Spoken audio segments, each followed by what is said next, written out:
আমি ঢাকা 9-এ স্বতন্ত্র প্রার্থী হিসেবে মনোনয়নপত্র জমা দিয়েছিলাম। আজকে সেটার বাছাই পর্ব ছিল। বাছাই পর্বে আমার মনোনয়নপত্র গৃহীত হয়নি। আমরা সেই সিদ্ধান্ত আপিল করব। আপিলের প্রক্রিয়া আমরা ইতিমধ্যেই শুরু করে দিয়েছি। গ্রহণ না করার পেছনে নির্বাচন কমিশন যে কারণ দেখিয়েছে, আপনারা জানেন যে স্বতন্ত্র প্রার্থীর ক্ষেত্রে 1% ভোটারের স্বাক্ষর দিতে হয়।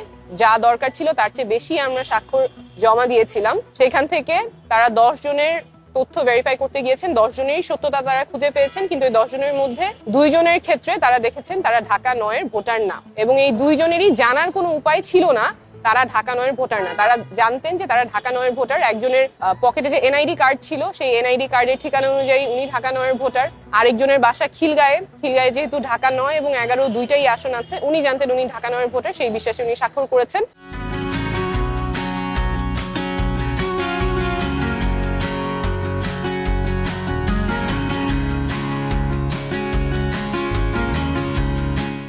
কিন্তু নির্বাচন কমিশনের তথ্য অনুযায়ী উনি ঢাকা 11-র ভোটার। এই দুইটা ব্যতিক্রম বাদে বাকি সবকিছু আমাদের তথ্য সঠিক ছিল। আমরা আপিল করব এবং আমরা যেই লড়াইয়ে নেমেছি, স্বচ্ছতা এবং জবাবদিহিতার রাজনীতি, সেই লড়াই আমাদের চালু থাকবে।